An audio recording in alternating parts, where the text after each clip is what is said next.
So yeah, Mastery Pack Assassin. Uh, yeah, okay. Why? In all seriousness, after I was over my shock and, quite frankly, disappointment, I kind of came up with a couple of reasons for this product to exist. Now, first, I'm going to start by saying that I was disappointed that this is going to be the product. Now, I don't want in any way, shape, or form to belittle everyone that worked on this project, everyone at LSS that created this product. And I'm sure that it's going to hit the right notes for the right people. But at the same time, I look at this and I'll start by saying this. Okay, I'm going to get my beef out of the way, and then I'm going to tell you why I do believe that this product actually does make sense. And you can, quarrel with me down in the comments below, but I find it hilarious and ironic. The irony is not lost on me that on the week of the release celebration, if you will, of Mastery Pack Warrior, the set that is revitalizing the warrior class, giving them a much needed direction after the key mechanics of the class were essentially snatched right out of their pocket by Assassin. The irony that on the Tuesday after it releases, Mastery Pack Assassin is announced, and Assassin once again just kind of like rips the rug out from under. It's the perfect Undertaker behind meme. If you haven't seen the meme, I'll just put it on the screen. It really is that. Now, once we divorce ourselves strictly from a competitive mindset and we look a little deeper, there are reasons and ways to justify this product's existence. And I'm going to share a couple with you. But I also want to say, I really do agree with so many of you out there. I think Ranger is also one of those that needs a set like this. I mean, this is so necessary, okay? But thing number one, okay, I'm going to start from the top of why I do think that this is a product that people are going to get benefit from and why it deserves to exist. And this is not a good first argument. I'm just going to start by saying that the first argument is this: Mario is almost gone.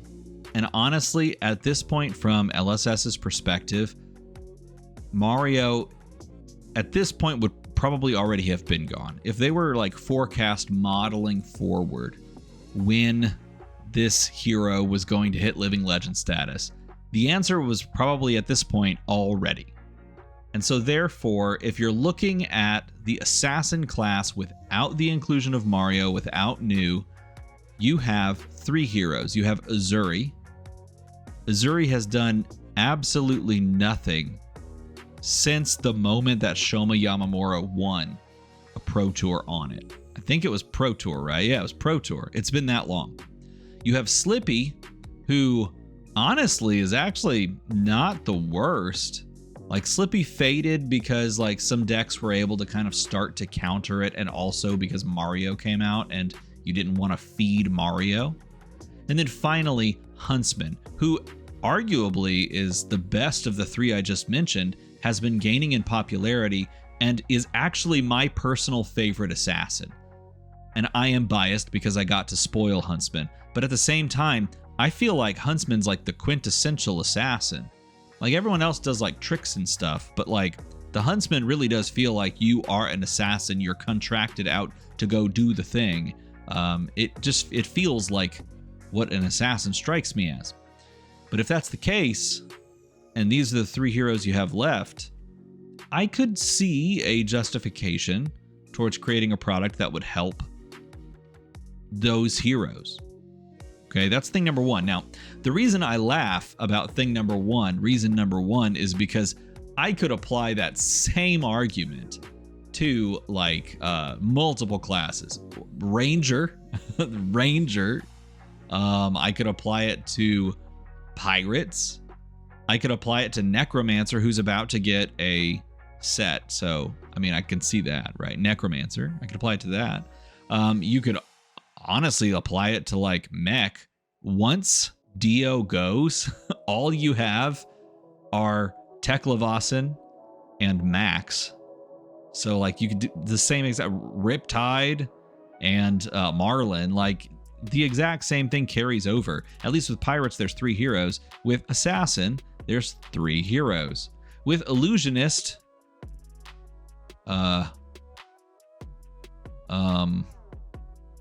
it's worse. You see, so the first argument is perhaps not the strongest. We'll just put it that way. It's not the strongest. It is a set that perhaps was forecasted to help the class that would lose Mario. But okay, it's not the greatest argument.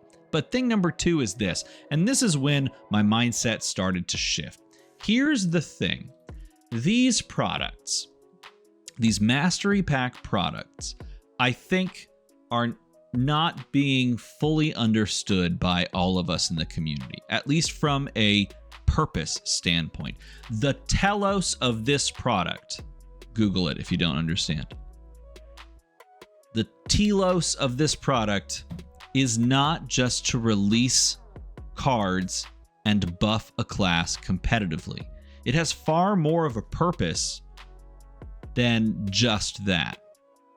And if we're thinking about what the what the deeper meaning and purpose behind a product like this is, the idea, at least from my perspective, is for LSS to give new direction, a new focus, to push a class onto a new pathway, to breathe new life into that class. I mean, honestly, this is the perfect example of that. Like when you think about what Mastery Pack Warrior has done fundamentally, the idea is that Warrior essentially kind of felt listless. I mean, you had just weapons. It was like, we swing weapons and we make weapons bigger, and sometimes we can make them bigger at reaction speed.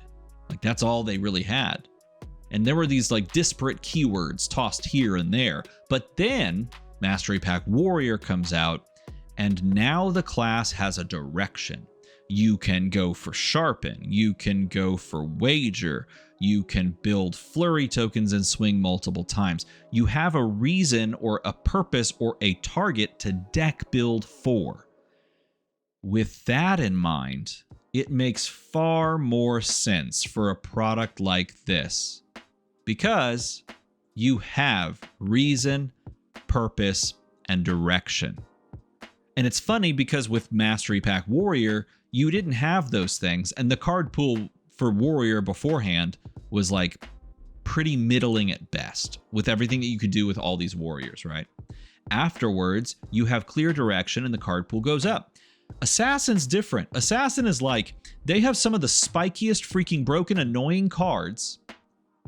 And then the rest of like what you're doing is just like numbers. It's just numbers. I just swing the dagger and then the dagger becomes 18 and I win the game and then I win a Pro Tour or whatever, right? Like that. That's kind of the class, right? Like when you think about it. So it's like the class is suffering an identity crisis, but with really good cards.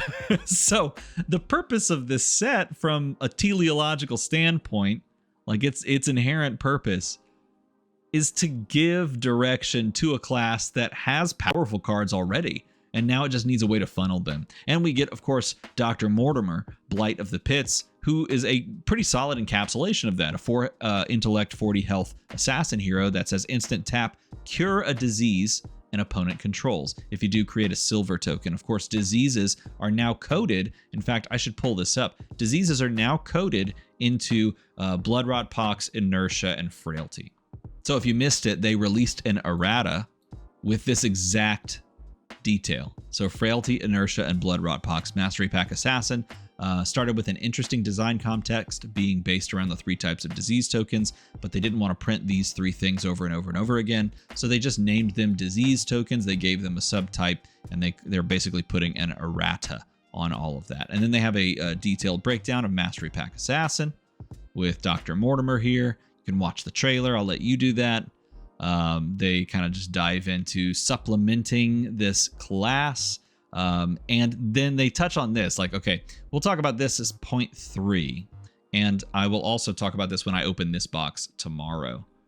But if you want to like dig in and dive in, it's all about crack shuffle play as well. You can kind of play these heroes, play this class. You can go find a Marvel Dr. Mortimer, so on and so forth. But essentially, this is what all these credits. I don't want, listen, and I just want everyone to understand, like, this right here, these people worked hard on this product. And while this is not a product, in my opinion, for me, really, I am not saying that this product is going to be bad by any stretch of the imagination. Just look at what success Mastery Pack Warrior was. It just strikes so many people, I think, that these cards are going to a class that is currently doing rather well. Like, rather well indeed. I think that's what I think people are a little bothered by. That being said, though, they have indeed, as you can see here, gone with generic token, disease aura, disease aura, disease aura, right? And then this is talking about the Mastery Pack. New art for the silver as well. But this is like thing number 1. Thing number 1 is that they've given this new direction with these disease tokens to a class that didn't really have as much of a direction before. And you can see that in the cards here. Mutually Assured Destruction is a 2/6, so you can use it on Azuri and swap into it. But it's also a contract card, so you could play it with anyone that cares about contract, like, for example, Huntsman. And you are contracted to banish infected opponents' cards. Infected, of course, meaning that they've been infected with a disease. So anyone that's probably possessing that disease, I believe. And you can read the card from there. But like, it's got a clear direction of what you want to do with said card to do the thing. Then you have Stealth coming back, and just like with Mastery Pack Warrior, they're shoehorning in the other sort of they almost feel like completely separate. They're shoehorning all of them together to give you direction with them, or necessarily, lean on their own strengths and rather than putting them together. So this is a new one. Prey on Insecurity is 0/3 that has stealth and attack reaction. You can put a card from your hand on the bottom of your deck and you can destroy this, and another target attack with stealth gets +3, which means you can destroy this on the combat chain as chain link number 1 when chain link number 2 is attempting to resolve. So as it lives on the board, your opponent has to always think about +3, because that seems great.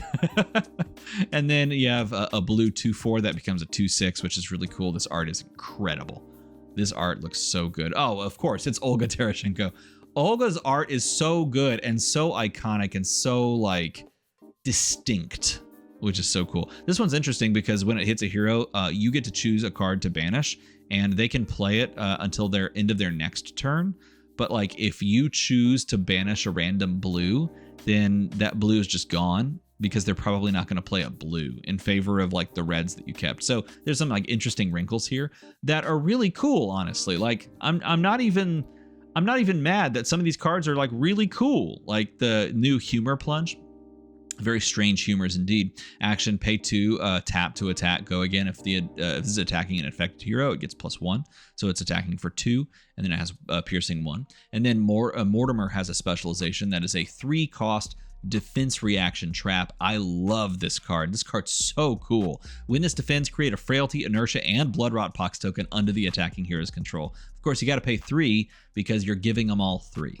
And it blocks for 4, but that is very cool. And then of course it encourages you to instant tap, cure, and gain a silver token. If you do, you can just pick one of the diseases to cure. And also, by the way, if you have 2 silver, then you can give an assassin attack go again. So like, the thing about this set is that it makes a ton of sense from a direction standpoint. This is a class that really did just have like some of the best, most potent cards in the game, and then the rest of it was like, what Why do I even play this? I'm just going to take all the best cards from my class and just jam them in a deck, and every assassin just becomes like generic aggro soup, best card in deck like class. That's what it was, right? It was just best class cards deck. So now they're taking and they're giving specific directions. So from that perspective, I think this is a good pick. It's crazy that I was going to say that. It's crazy to say that about assassins, because again, this is a class that has been doing so well for almost the entire length. I guess technically not the entire length, but it's been doing so well for almost 2 years now. Crazy. since new, really, I guess. But it does indeed give direction to the class. And then finally, this is point number 3. And I'll go back to this screen because I think I still have it pulled up. I don't have it pulled up, but I'll pull it up. This is a very casual. I'm not like scripting any of this. I'm just talking to you. So I'm sure you can tell that this is totally non-scripted. This is the final thing I'll say about this product. And it's true of all of these products, all of the Mastery Packs, because I realized this as I was opening up Mastery Pack Warrior. This has everything Assassin fans need to upgrade their decks, complete their contracts, blah, blah, blah. It is not necessarily meant to be a product for everyone, and that's okay. And it's obvious that LSS understands that, especially with how they went about printing this product right here. Because this product is already sold out at the distributor level. Like, it's done. It's already done. Like, I had trouble getting this box, which is funny. I bought this box. I opened it. This box is for a video tomorrow. I'm going to open it and talk about it. But like, that's fine, because this isn't meant for everybody. It's meant for those that are Warrior fans that want to pick up cards. Am I happy as a Warrior fan, by the way, that I got another copy of Glent the Quicks? Not terribly. I kind of wanted the other, like, new cards, but I'll live with it. That's a conversation for another time. The point of this product is to feed those classes. Now, of course, there are classes that do, in my opinion, need this type of product. And the nice thing is LSS is going to keep making these. I think they're going to keep making these. They at least had this one on the docket. I think they've announced one more after this next year. They're going to keep making these. And they should, because I do think that this is a product that is necessary. But at the same time, was Assassin necessary right now? Or maybe down the line? I don't know. Sound off in a comment below. I do think this is going to be a fun product for exactly the people that are going to love it. That being said, you tell me. I want to hear from you down there. And of course, if you like me talking and rambling, make the number. Go to the other number. As always, everybody, thanks for watching.